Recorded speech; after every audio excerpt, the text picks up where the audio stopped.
On the morning of Tuesday, May 19, 2026, two men from Florida were riding a Harley-Davidson trike north out of the mountains in Blount County, Tennessee. It was 11:49 in the morning, not late at night, not in a storm, not in the dark. Late morning on a clear spring day on a road they had come a very long way to ride.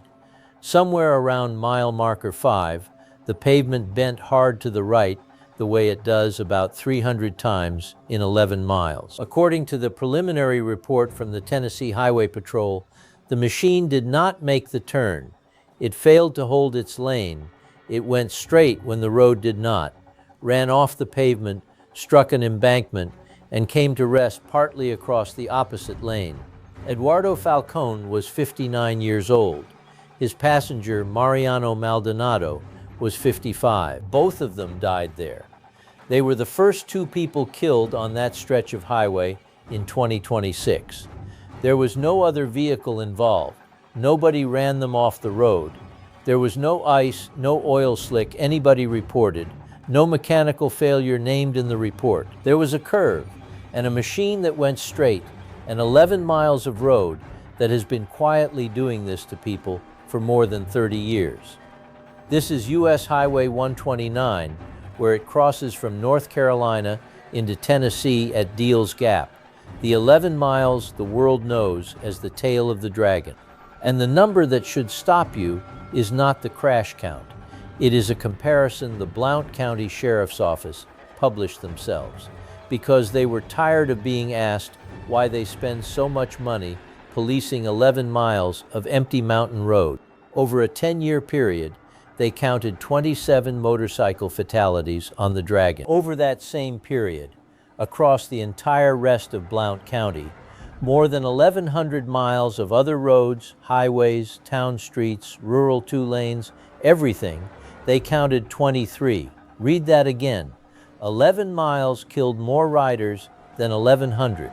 And here is the part almost nobody riding it has ever really absorbed.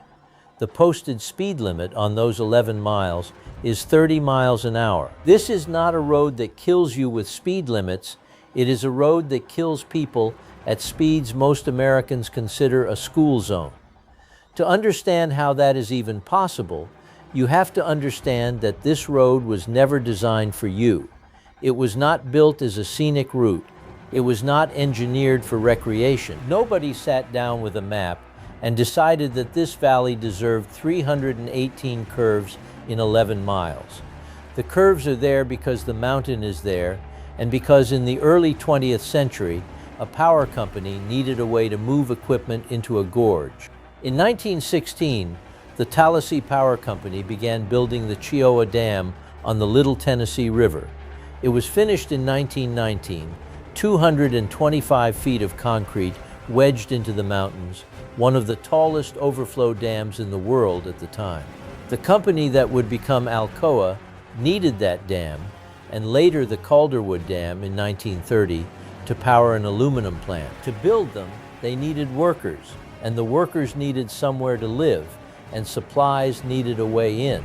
So a company town went up at Calderwood, and a railway ran the equipment in from Knoxville, and the road that eventually became US 129 was laid down through the only ground the terrain allowed. It was designated Tennessee 72 on one side and North Carolina 288 on the other, and around 1934 it was renumbered as US 129 and paved for what was likely the first time. That is the origin of every one of those 318 curves. They are not designed, they are surrendered. They are what happens when an engineer with 1930s equipment gives up on cutting through a ridge and simply follows the contour of it again and again and again for 11 miles. For 60 years, almost nobody drove it on purpose. It was a shortcut for locals and a wrong turn for tourists. There was a small motel and a diner at the North Carolina end that survived on whatever traffic happened by. Then, in 1992, an enthusiast from Atlanta formed something called the Deals Gap Riding Society and started calling the road the Dragon. The name spread through motorcycle magazines through the 90s. A website went up around 2000, and the nickname, the Tail of the Dragon, became the official one. And a piece of infrastructure built to service a hydroelectric project became one of the most famous recreational roads on Earth. The road did not change. The reason people came changed completely, and that is the whole problem in one sentence. A road built by people who were trying to get equipment to a dam is now driven by people who are trying to have an experience. Those are not the same activity, and the pavement cannot tell the difference. Look at what the state has done over the years, and you can read the history of that mismatch in the signage. Before 1992, the speed limit end to end was 55 miles an hour. Then it came down to 40. Then it came down to 30. Speed limits do not fall by 25 miles an hour on a road that is working. Then came the trucks. For years, tractor trailers routed through the Dragon because a map said it was a U.S. highway, and a U.S. highway is supposed to be a U.S. highway. On 11 miles of blind curves with no shoulder, an 18-wheeler cannot stay inside one lane. It has to swing wide. It has to cross the double yellow to make the turn at all. In 2011, a rider named Dwight Woodward, known to almost everyone in that community as Ike, was killed by a semi-truck at mile marker 6. North Carolina moved first, banning trucks with trailers over 30 feet on the approaches in 2012. Then Tennessee ran the numbers. The Tennessee Department of Transportation looked at the stretch from the state line to the Tabcat Bridge at log mile 1119 and found 204 crashes from 2010 to 2012 alone, 6 of them fatal. In December of 2014, the state announced the restriction. From the start of 2015, vehicles over 30 feet in length were no longer allowed on the Dragon at all. Sit with what that means. A federal highway had to be closed to the trucks it was numbered to carry because the road physically could not accommodate them without killing people. That is not a road with a safety problem. That is a road that lost an argument with its own geometry. So now picture yourself on it, because most of the people this road kills are not doing anything you would refuse to do. You come up through North Carolina on 129 past Cheoah Dam, the one Harrison Ford jumped off in The Fugitive, and the curves start warming up, wide and rhythmic and beautiful. You reach Deals Gap at the state line. There is a resort there with a restaurant, a campground, a gas pump, and a metal dragon sculpture in the parking lot that everybody photographs. There is a tree out front hung with wreckage, broken fairings, cracked mirrors, twisted foot pegs, torn body panels, ornaments left by riders who crashed somewhere in those 11 miles and came back to nail a piece of the bike to a trunk. Riders started that in the 1980s, and it is called the Tree of Shame. Everybody looks at it. Almost nobody changes their plan because of it. Because standing there in the parking lot on a bright morning, the tree reads as a joke. It reads as something that happens to other people. People who were showing off. And then you pull out onto the road, and the first thing you notice is how good it feels. The asphalt is well maintained. The curves are banked. There are no intersections.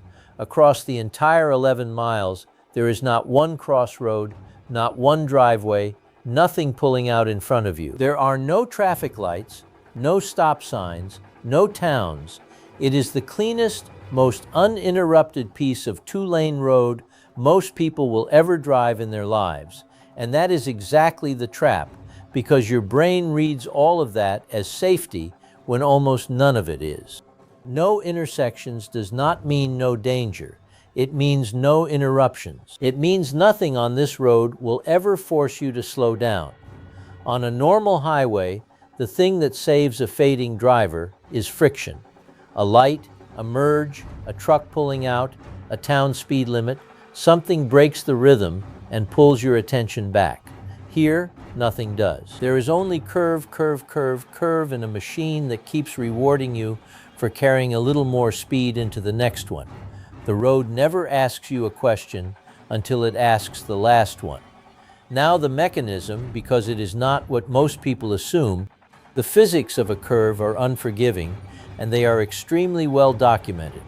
The Federal Highway Administration has been studying this for decades, and the pattern holds everywhere. On two-lane rural highways, the average crash rate on a horizontal curve runs about 3 times higher than on a straight section of the same road. For single-vehicle runoff road crashes, the kind where nobody hits you and you simply leave the pavement, the rate on curves runs about 4 times higher. And an analysis of North Carolina crash data found that collisions in curves carry more than 3 times the fatality rate of collisions across the state's roads as a whole. Researchers have also found that crash frequency climbs as the radius of the curve tightens. The sharper the corner, the higher the risk, in a direct relationship. Now hold that up against a road that offers 318 corners in 11 miles, many of them tight, many of them blind, many of them decreasing radius, meaning the curve keeps getting sharper after you have already committed to it. You are not driving a road with some curves on it. You are driving a road that is nothing but the most dangerous element of road design, repeated, with no recovery between repetitions. Every straight section on a normal highway is a place where your risk resets. There is nowhere on the Dragon where your risk resets. Then add the machine. Motorcycles account for roughly 3% of registered vehicles in the United States and less than 1% of all miles traveled. And in a typical recent year, they account for around 14% of all traffic deaths. That is the baseline exposure before you add a single curve. And the research on how riders actually crash points somewhere very specific. The Hurt Report, the foundational American study of motorcycle accidents, found that in roughly a quarter of crashes, the motorcycle was the only vehicle involved, and about 2/3 of those came down to rider error. The European MAID study, analyzing over 900 crashes, landed in similar territory, with rider error the main cause in about 37%. Somewhere between a quarter and a third of motorcycle crashes happen while the rider is negotiating a curve, and curve crashes account for roughly 15% of all rider deaths, not other drivers, not weather, the corner. And there is a specific failure that explains the ones that make no sense, the crashes where the road was dry and the speed was reasonable and nothing was coming the other way. Researchers studying how riders use their eyes have found that where a rider looks is where the machine goes. In driving studies, vehicles track almost exactly along the visual path of the person steering. The implication for motorcyclists is direct. A rider who fixates on the wrong thing, on the edge of the pavement, on the guardrail, on the exact spot they are afraid of, tends to travel toward it. It is called target fixation, and it is the reason experienced instructors spend so much time on one instruction that sounds too simple to matter. Look where you want to go, because a rider who is looking at the thing that scares them will steer into it without ever making a decision to. And that failure is exactly what the Dragon manufactures. A corner tightens more than you expected. Your eyes drop from the exit of the turn to the pavement right in front of your wheel, or worse, to the ditch you are now afraid of. In that instant, you stop steering the corner and start steering the fear. And the bike, being an honest machine, goes exactly where you are looking.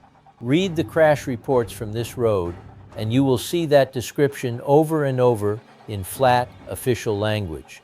Failed to maintain the lane, crossed the double yellow line while negotiating a curve, ran off the roadway and struck an embankment. That is not recklessness in most cases. That is a person who ran out of corner before they ran out of speed. There is a second version, and it may be worse, because it takes people who are not even trying to go fast. Because the road has no shoulder in most places, and because a full-size vehicle physically cannot hold a lane through some of these corners without effort, the double yellow line on the Dragon is crossed constantly, not by criminals, by ordinary drivers in ordinary cars who simply drifted a little wide, and the person coming the other way is leaned over in a blind corner with nowhere to go.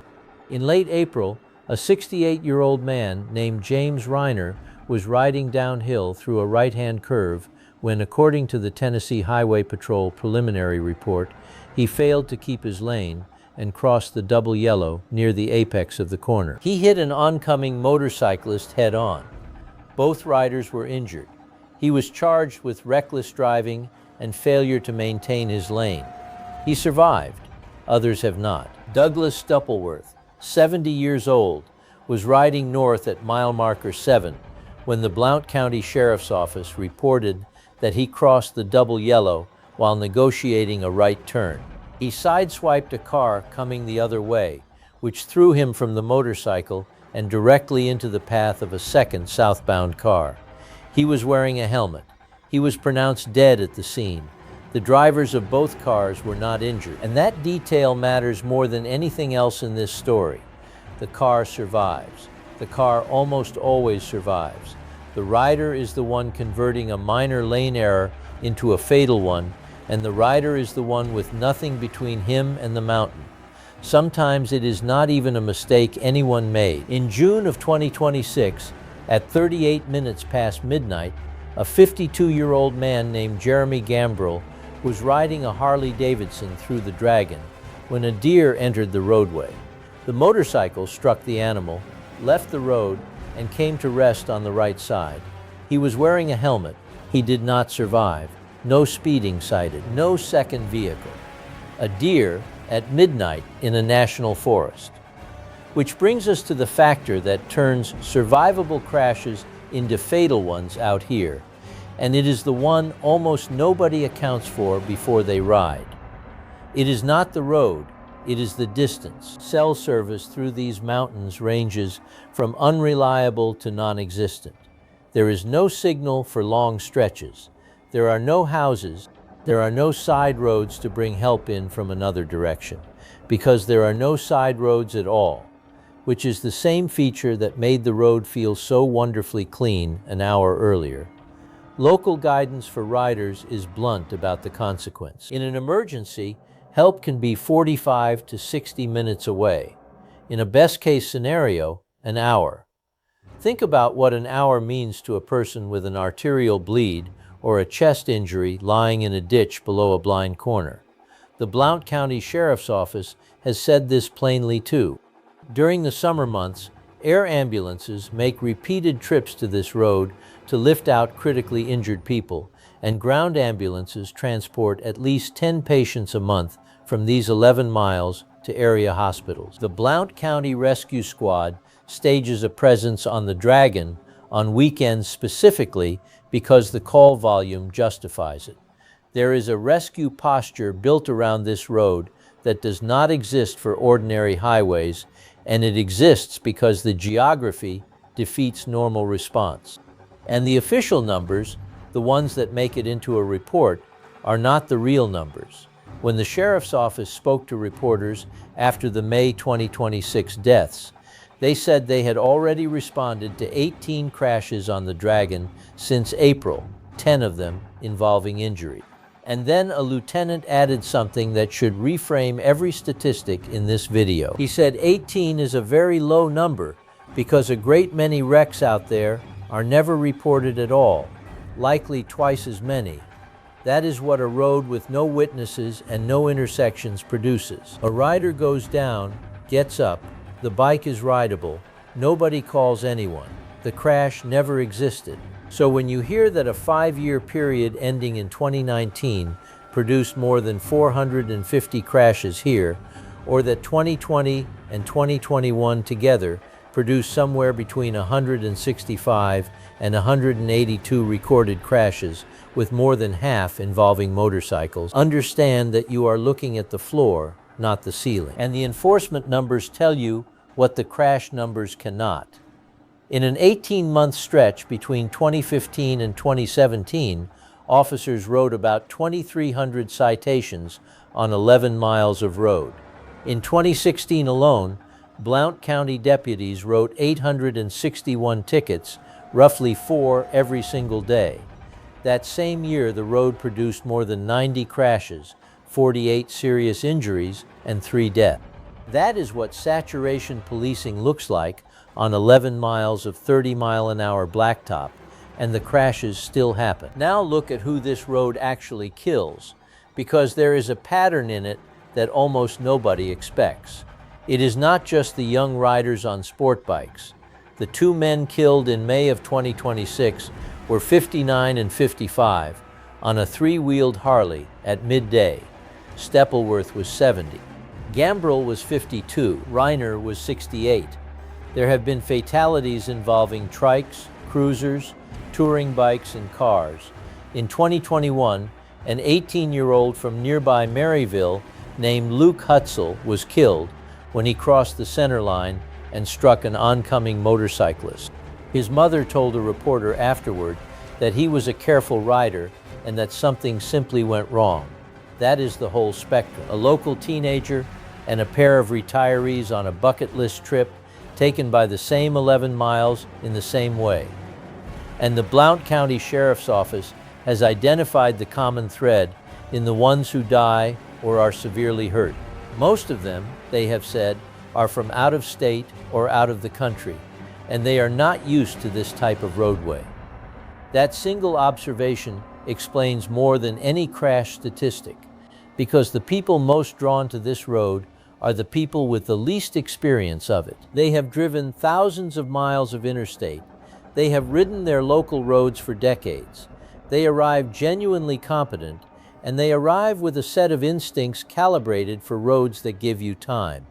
This road does not give you time. It gives you a corner every 11 seconds for 11 miles, and it never once lets you find out where the edge of your ability is until you are already past it. There is one more thing worth understanding about what makes those 11 miles different from any other dangerous road in America, and it is the reason people keep coming back. Almost every deadly road punishes you immediately.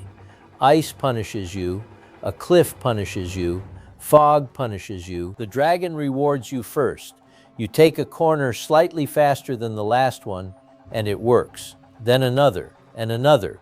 The road pays out on every small escalation, hundreds of times in a row, and each payout quietly rewrites what you believe you are capable of. By mile 8, you are riding at a level you would never have attempted at mile 1, and you got there without ever making a single decision you would describe as reckless.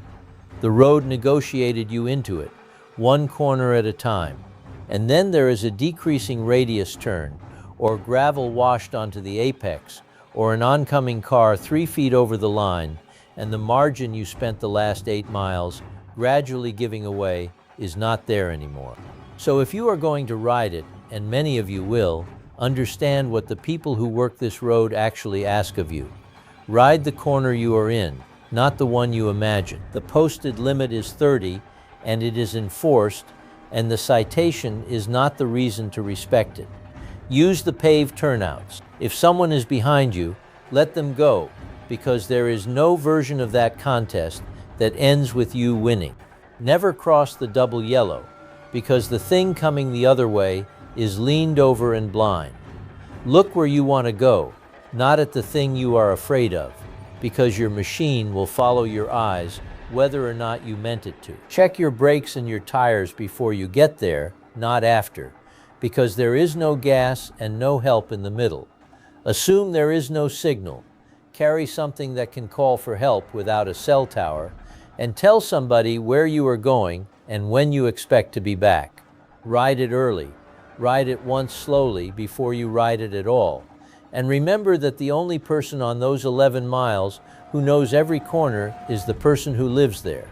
And take a real look at that tree in the parking lot before you go, not as a photo opportunity, but as a record. Every ornament on it is a crash somebody survived. The ones that did not end that way are not represented on the tree. Come back one last time to that Tuesday morning in May of 2026. Late morning, clear weather, mile marker 5, a right-hand curve, 2 men in their 50s on a 3-wheeled Harley, hundreds of miles from home, doing exactly the thing thousands of people drive across the country to do. There was no other vehicle. There was no crime. There was a corner that kept turning after they had stopped turning with it. Eduardo Falcane and Mariano Maldonado were the first two people killed on the Dragon in 2026, on a road with a 30-mile-an-hour speed limit, in daylight, in good conditions, in the middle of the morning. That is the true weight of those 11 miles, not the 318 curves, which are just geology, not the 27 deaths in 10 years, which is just arithmetic. It is that a road built in the 1930s to service a dam has become a destination, and the destination has no idea it is still a 1930s mountain road. It will let you drive it beautifully for 10.5 miles. The Dragon does not have a temper. It does not target anyone. It simply keeps turning 318 times, exactly as steeply as the mountain requires, and it is entirely indifferent to whether the person behind the handlebars turns with it. Most people who ride it go home fine, sunburned, thrilled, with a photo by the Metal Dragon and a story they will tell for years. And a small number of them do not, and almost none of those were doing anything you would have called dangerous at the time. If you ever find yourself out there, 8 miles in, feeling better than you have ever felt on a motorcycle, understand what is happening. That feeling is not mastery. That feeling is the road paying you in advance for a bill it has not sent yet.